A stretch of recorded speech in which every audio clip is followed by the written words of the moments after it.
Bien, volvemos nuevamente, chicos, a la tercera y última sesión. Y de pronto veo importante que no todo quede en palabras, ¿cierto? Que todo lo que estamos conversando en clase tenga un sustento fáctico, tenga un sustento legal, de lo que establece la norma en este caso, para poder verificar, pues, si son ciertas todas las fundamentaciones que estamos explicando de cada uno de los contratos. Para ello, por favor, les voy a pedir que veamos con mucha atención el siguiente documental con respecto al contrato de anticrético. Voy a compartir el mismo. De su seguridad jurídica y otras partes. Y vamos a establecer qué es el contrato de anticrético como tal, ¿ya? Para ello, les voy a pedir, por favor, que voy a silenciar mi micrófono y voy a dar lugar al audio del documental. Listo, ahí está. Particulares propias que es en nuestro medio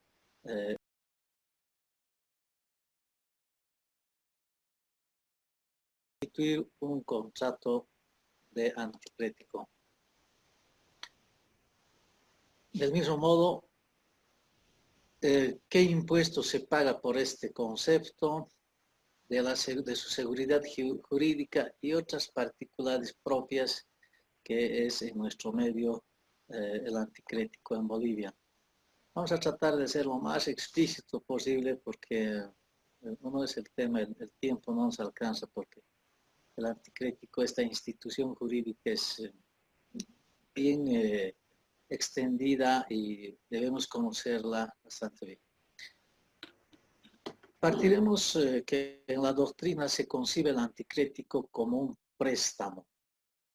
El maestro Quintus Mucius Scaevola define la anticresis indicando que es un derecho real establecido sobre bienes inmuebles, fructíferos o susceptibles de serlo, que pasan a poder del acreedor en garantía de una obligación que facilita a ésta a hacer suyo los frutos que produzca la cosa, en compensación de los intereses del crédito, y a poder instar y obtener la venta del inmueble cuando la obligación sea vencida y no satisfecha. Como verán, es un concepto casi cabal de lo que es el anticrético, cuáles son sus características, sus fundamentos, cómo debe ser y para qué sirve en sí el anticrético. La naturaleza jurídica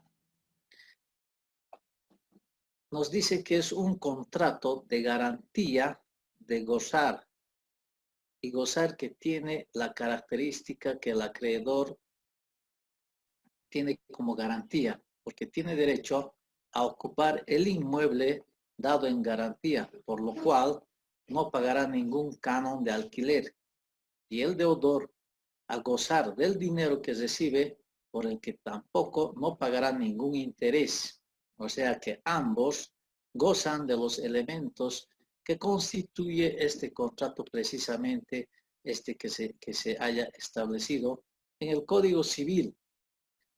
Pero antes, en principio, debemos indicar que para que tenga efectos legales este contrato de anticresis, según el Código Civil, instituye en su artículo 491 que debe ser un contrato público, que debe estar en una escritura pública, registrado en derechos reales, es decir, o sea, no tendrá valor si solo se hace en un contrato privado.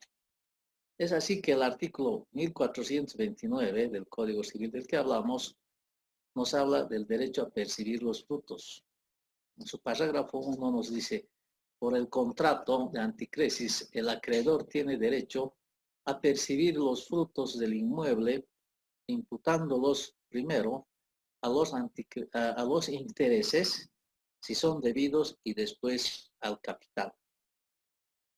El parágrafo 2 del dicho articulado nos dice que es válido el pacto por el cual las partes convienen en que los frutos se compensen con los intereses en todo o en parte.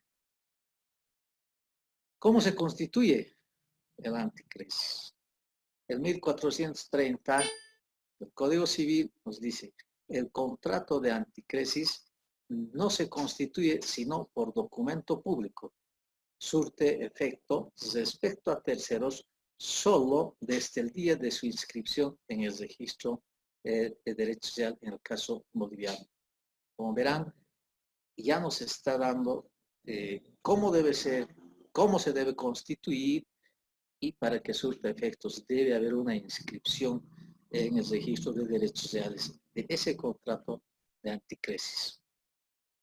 El 1431, el Código Civil nos habla de que la anticresis confiere al acreedor el derecho de retención y el de preferencia, según lo dispuesto en el artículo 1393. El 1432 de dicho Código Civil nos habla de la preferencia del anticresista. El acreedor anticresista tiene el derecho de hacerse pagar con preferencia a otros acreedores sobre la cosa recibida en anticresis. Entonces, ¿qué nos está diciendo? De que por eso es que es tan importante su registro en derechos reales, para justamente tener este derecho de acreencia sobre otros que podrían constituir dentro de lo que es el inmueble, otros gravámenes, hablo, dentro de lo que es el inmueble. El acreedor no pagado puede, con intervención judicial y en la forma, con los requisitos previstos por el Código ahora procesal civil, sacar a pública subasta el inmueble dado en anticresis. Es decir, si no se le devuelve el dinero, en este caso entonces tiene que ir por la vía contenciosa para que pueda llegarse a un remate y poder cobrar el dinero dado en anticresis con la subasta del inmueble que está permitido. Entonces, por eso es tan importante cómo debemos constituir el anticrético por documento público. Vamos a ir aclarando más adelante en qué consiste cada cosa. Las obligaciones del acreedor anticresista. El acreedor, si no se ha acordado otra cosa, está obligado a pagar los impuestos y las cargas anuales del inmueble. Es decir, que si no se ha dispuesto en el contrato de anticresis quién se va a hacer cargo del tema de los impuestos del inmueble, las cargas anuales, nos referimos, entonces quien tiene que hacerlo es el acreedor. ¿Por qué? Porque está haciendo uso y goce del disfrute de ese bien inmueble. El parágrafo 2 del articulado 1434 nos habla que tiene la obligación de conservar, administrar y cultivar el fondo como un buen padre de familia. Los gastos correspondientes se deben sacar de los frutos. O sea, es decir, nos está diciendo de que se va a pagar esos impuestos, todo aquello, entonces debe sacar de los frutos que se están llevando adelante, en este caso con por el inmueble que genera estos gastos. El acreedor, si quiere librarse de esas obligaciones, puede en todo momento restituir el inmueble al constituyente, siempre que no haya renunciado a tal facultad. Imagínense cuán importante es tomar estos detalles en un momento en que está haciendo un contrato de anticrético. Vamos a ver más adelante cosas prácticas, que todo lo que estamos lecturando a veces no se da cumplimiento, porque nos hemos acostumbrado a hacer un modelo de anticresis. Entonces, bueno, todos esos detalles no los tomamos en cuenta. Muchas veces, no estoy diciendo que siempre, ¿no? Entonces, indivisibilidad y duración de la anticresis. La anticresis es indivisible, nos dice, ¿no es cierto? el 1435, la anticresis no puede convertirse por un plazo superior a los 5 años, y si se pacta otro mayor, se reduce a dicho término, es decir, a los 5 años. El anticresista tiene el derecho de retención mientras no sea satisfecho su crédito. De lo descrito, diremos que en nuestro medio la costumbre muchas veces trata de imponerse sobre la legalidad.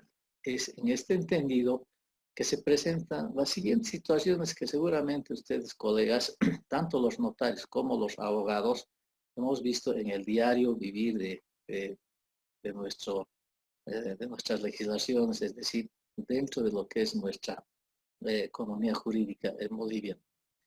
Uno, las personas que hacen esta clase de contratos ven que el camino más fácil y económico es suscribir un simple documento privado y proceder a una certificación de firmas ante notario, hecho que ha generado un sinfín de problemas, debido a que estos documentos no son y tampoco pueden ser registrados en oficinas de derechos reales. Me estoy refiriendo al documento privado, ¿no es cierto? Del mismo modo, algunas veces algunos profesionales abogados piensan que suscribiendo una minuta de anticrético, la cual tenga la cláusula de conversión, se puede realizar la certificación de firmas para elevarlo a documento público este contrato. Tampoco es válido esto, porque al final se va a hacer un reconocimiento de firmas o una certificación a esta minuta de anticrético. Entonces, lo recomendable es que se haga siempre por documento público. Incluso ocurre cuando se trata de interponer algún proceso, se procede a la protocolización de la minuta con la certificación de firmas, ¿no? Bajo el criterio equivocado de que la escritura pública que se genera tendrá plena validez, sin tomar en cuenta que estos extremos implican la nulidad del contrato. En este caso, si llegara a ocurrir eso, entonces el notario que ha protocolizado esa minuta con certificación de firmas está haciendo mal.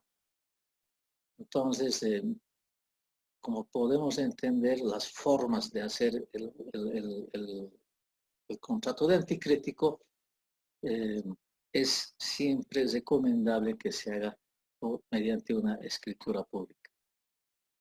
En nuestro estado existe amplia línea jurisprudencial que ratifica el principio de legalidad y seguridad jurídica, que el anticrésis, como se dijo, es un contrato formal, por tanto debe suscribirse inexcusablemente por documento público, tal cual establece el articulado 1430 de nuestro Código Civil.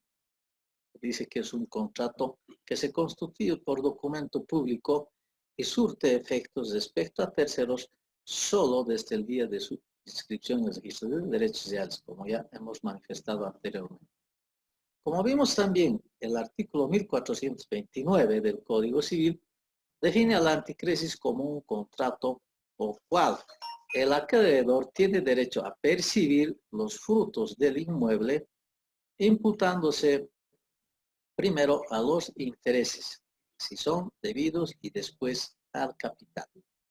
Entonces, diremos que la anticrésis es un contrato por el cual se entrega un bien inmueble como garantía de un pago futuro. Así la propiedad pasa a manos del acreedor, permitiendo que quede en posesión del bien inmueble, concediéndole el derecho de uso, goce y disfrute, por lo que se convierte en una garantía ignoratísima. La anticrésis es un derecho real concedido al acreedor, anticresista en este caso, por el deudor, quien es el deudor propietario, poniéndolo en posesión de un inmueble, reiteramos, poniéndole en posesión de un inmueble por un tiempo determinado y pactado, autorizando a percibir los frutos para imputarlos sobre los intereses del crédito recibido de su acreedor, siendo su objeto el de garantizar el préstamo de dinero otorgado a favor del deudor propietario. Entonces, el inmueble o el bien que se entrega sirve, ¿no es cierto? O el objeto es garantizar ese préstamo de ese dinero otorgado a favor del deudor o del propietario. La anticresis dura en tiempo, en principio, hasta que el prestatario cumpla su obligación. Cumplido ese objetivo, el bien puede volver al deudor. Es decir, si devuelve la plata, cumple con su obligación el deudor, entonces puede volver al deudor. De nuevo, en nuestra economía jurídica se dispone que el plazo máximo en el que se puede pactar la anticresis es de 5 años. Razón por la cual, si se pacta por un plazo mayor, este se reduce automáticamente al señalado. Para muchos doctrinarios, la finalidad de ello es evitar que se opere la prescripción adquisitiva. Pero hay que tener muchísimo cuidado cuando ustedes están teniendo a un anticresista por mucho más tiempo del tiempo mayor, que es de 5 años, ¿no? Por usos y costumbres, se estila establecer en el contrato de anticresis una estipulación respecto, o sea, esto es en nuestro diario vivir, ¿no? Establecemos en el contrato de anticresis una estipulación respecto al año forzoso y al año voluntario. Convención que no está establecida en el Código Civil. No obstante, muchos se encuentran en fundamento de que esta convención, en la máxima legal de la que lo que no está prohibido está permitido, pero no está legislado estos términos en lo que es dentro de nuestra economía o dentro de lo que es, como hemos lecturado el Código Civil, hemos visto que ninguno de esos articulados está, que sea un año forzoso u otro año voluntario. Ahora veremos las características de la anticresis, ¿ya? Las principales características de la anticresis son, ¿no es cierto?, garantías reales. Ya nos hemos referido, pero ¿qué es una garantía real? El prestatario propietario ofrece una garantía real, es decir, está respaldando su compromiso de pago con un bien tangible, que en este caso es un inmueble, obviamente, porque ese anticresis o ese crédito se está haciendo bajo la garantía, bajo esa modalidad de contrato de anticresis, se está poniendo como garantía real ese inmueble que es del propietario. También es un derecho accesorio. La anticresis es un derecho accesorio, puesto que se constituye para asegurar el pago de una obligación y de sus intereses, si estos son generados. Si la deuda pendiente se extingue, también, obviamente, la anticresis también se extingue. Otro de sus características que son los participantes. Los participantes del contrato son el propietario, que es el deudor, quien cede la posesión del bien, y el acreedor anticresista, ¿no es cierto?, quien hace uso del mismo en este caso. Otra de las características es la cancelación total. ¿Por qué? El propietario no puede recuperar el inmueble sin haber cancelado antes la deuda pendiente. Normalmente, en nuestra economía jurídica, o sea, en nuestro diario vivir, lo que nosotros vemos, por ejemplo, una notaría a veces viene y dice, yo le voy a devolver solamente, por ejemplo, si está por $10,000 el anticrético, dicen, yo le voy a devolver solo 9,000 todavía, ¿ya? Y después le voy a devolver los otros 1,000 cuando me lo haga arreglar y demás cosas, ¿no es cierto? Esas cosas no se pueden hacer, pero como son contratos bilaterales, evidentemente, si hay un acuerdo puede ser. Pero la ley no permite eso. Es la devolución total del dinero. Caso contrario, no surte ningún efecto. Por eso decimos que una de sus características es la cancelación total de ese anticrédito. Y también no olvidemos que la anticrisis es indivisible. Es viable efectuar varios contratos de anticrisis sobre un mismo bien porque se requiere su disposición. Para explicar de otro modo, el propietario no podría entregar simultáneamente el inmueble a más de un acreedor. Es decir, ¿pero qué sucede en nuestro medio? A veces, o sea, lo distribuyen un cuarto, otro cuarto, ¿no? Así lo ponen en anticrético. Eso también no está permitido, pero sin embargo, o sea, como les digo, son contratos bilaterales en las que las personas o los participantes que hemos hecho referencia pueden contratar, ¿no es cierto? Entonces, si no hay quien reclame ese extremo, entonces está permitido. En cambio, si es factible constituir respecto a un mismo activo varias hipotecas, porque no es necesario que el deudor se desprenda de su propiedad, como veremos en otra clase en un acápite referido a la hipoteca. Es decir, en este caso de la anticrisis tiene que haber desposesión. O sea, no se puede entregar la casa ocupada, ¿no es cierto?, a otro que va a entrar a ocupar. A eso se refiere exactamente. Y otra de sus características es, bueno, que tiene que estar inscrita en derechos reales. La anticrisis debe ser registrada en la Oficina de Derechos Reales para efectos de su publicidad, oponibilidad y preferencia. Asimismo, el anticrético conlleva al anticrisista el derecho de retención.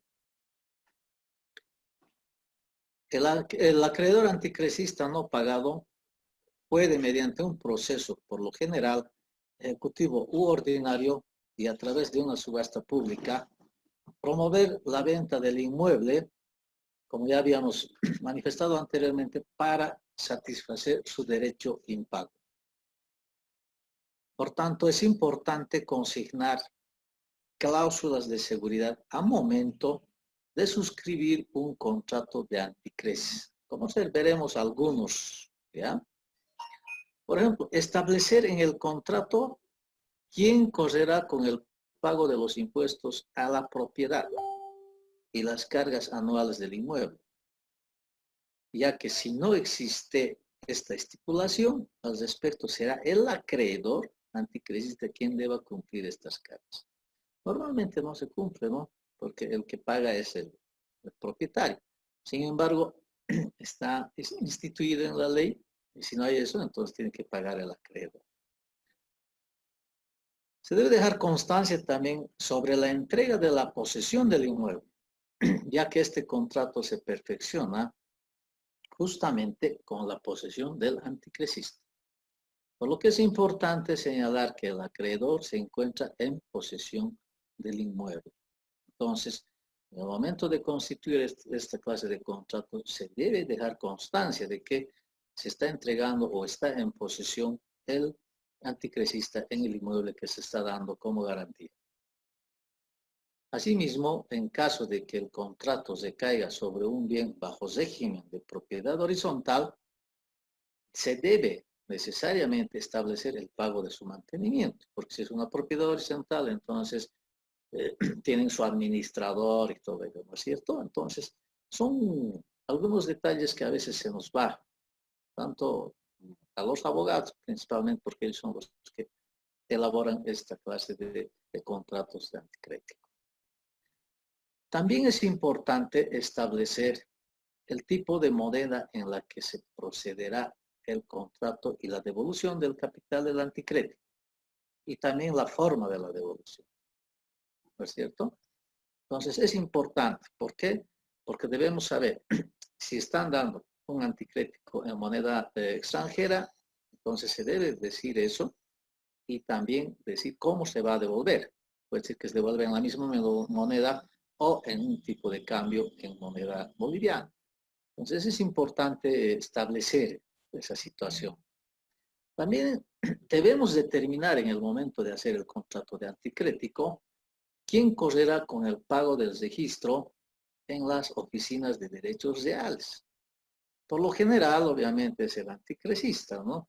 Pero esto también debe ser, ¿no es cierto? Debe ser determinado para que en un futuro no se digan, bueno, quién es el que va a pagar. De la misma forma, el plazo para el levantamiento del gravamen. O sea, ¿quién va a pagar?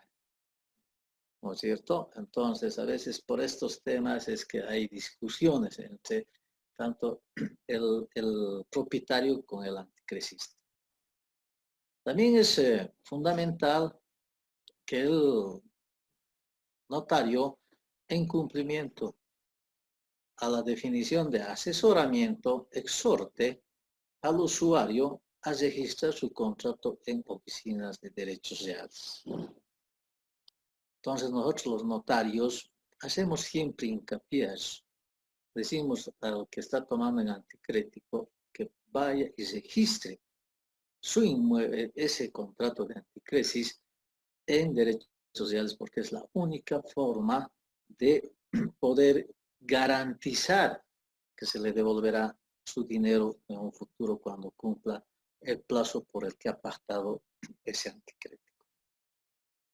Entonces, tomando en cuenta estas aclaraciones, es también necesario abordar otras variables que también debemos verlas al momento de hacer un contrato de anticrético.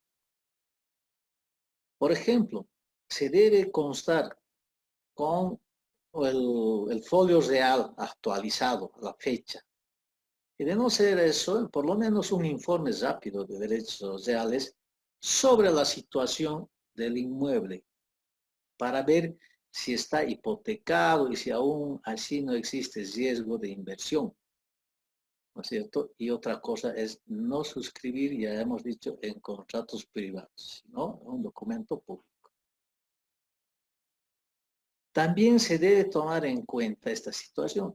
Deben protocolizar la escritura ante el notario de fe pública.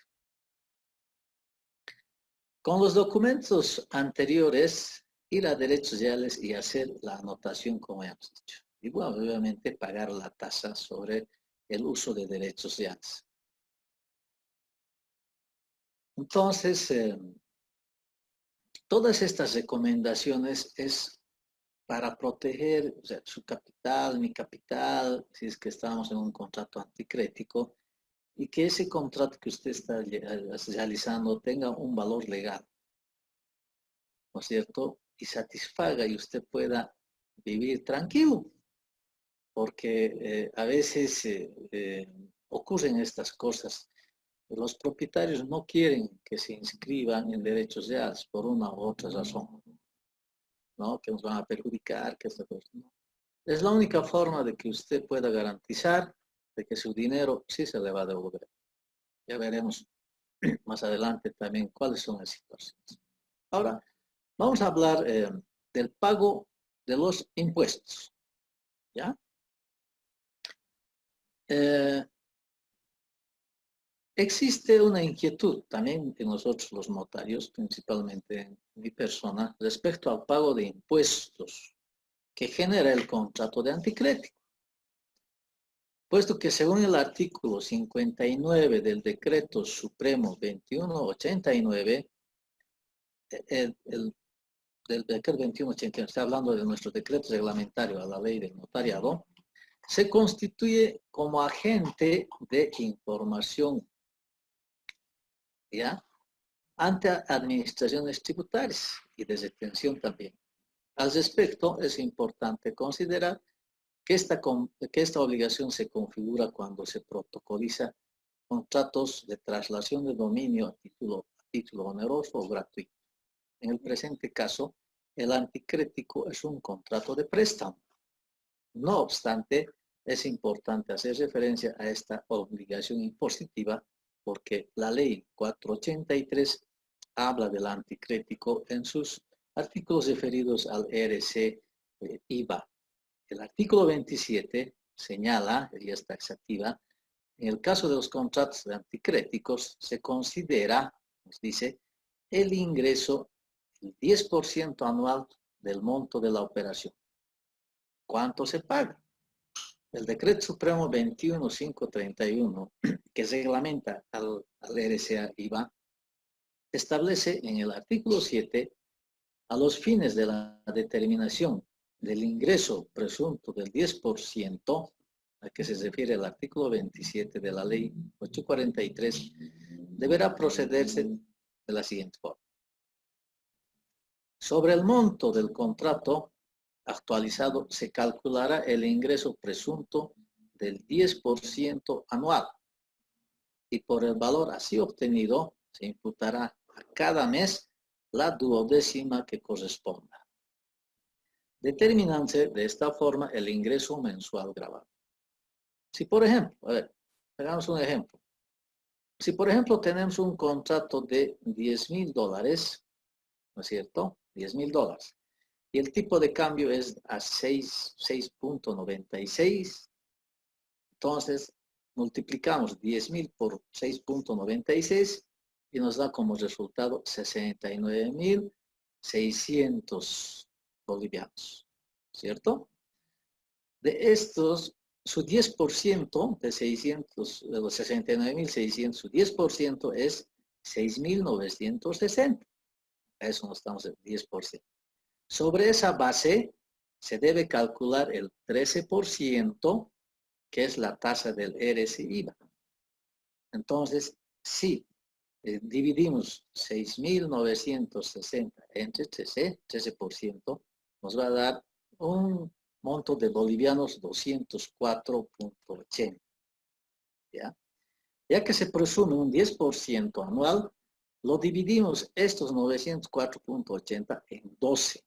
Lo que son las duodécimas estamos hablando, que finalmente nos sale a 75.40 bolivianos. Este monto será el ingreso presunto por cada mes a declarar, es decir, sobre los $10,000 estamos hablando, ¿no es cierto? Ahora, ¿cómo se paga? Se paga en el formulario 610 y de forma trimestral. Resulta siendo similar a las obligaciones por percepción de cánones de arrendamiento, de alquiler, por ejemplo, ¿no? ¿Y quién paga? Este impuesto lo paga tanto el propietario del inmueble y por otro lado el anticrecista. ¿Ya? Ambos pagan, cada uno por separado su 10%. ¿Por qué? Porque esta explicación está en el Código Civil, el 1429, que nos dice que ambos se benefician, tanto el propietario como el anticrecista. Entonces, tienen que pagar su alícuota al Estado. ¿Ya? Cumplido el plazo del contrato para efectos de levantamiento del gravamen, el notario deberá protocolar el contrato de cancelación de anticrético y levantamiento de gravamen, la cual tiene que ser firmada, ¿no es cierto?, tanto por el propietario como por el acreedor anticrecista.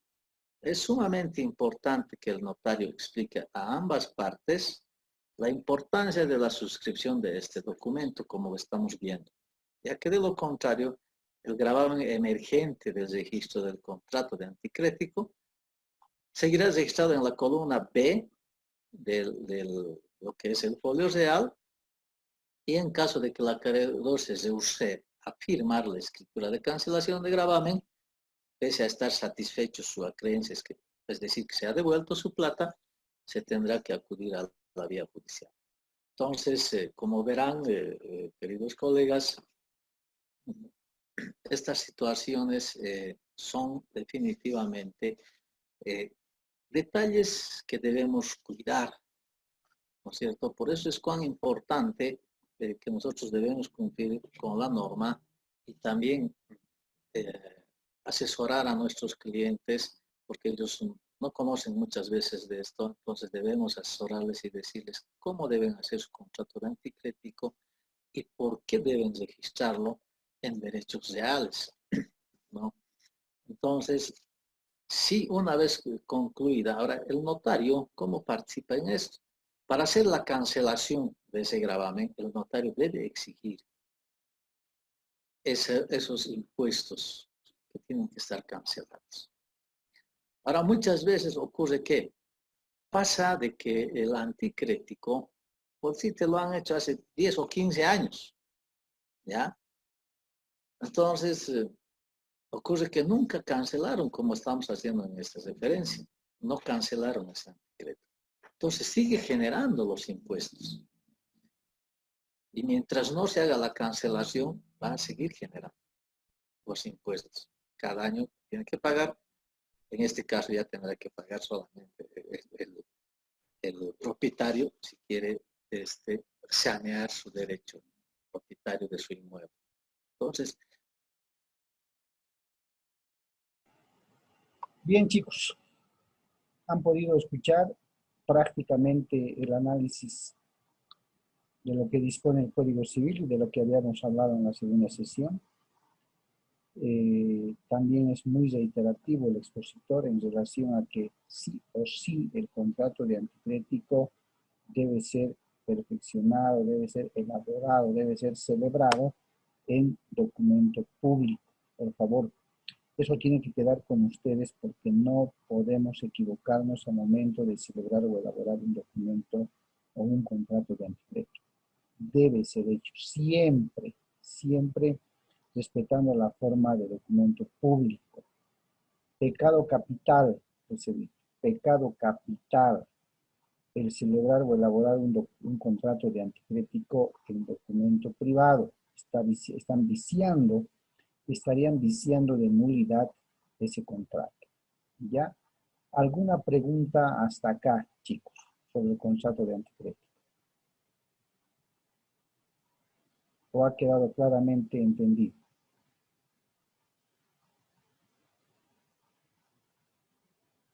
¿Qué dices, Karina, Diana, Carmen, sobrevivientes del último periodo?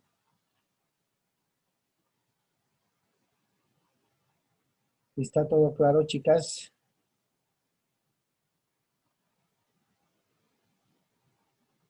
¿Sí? ¿Me pueden copiar o no me copian?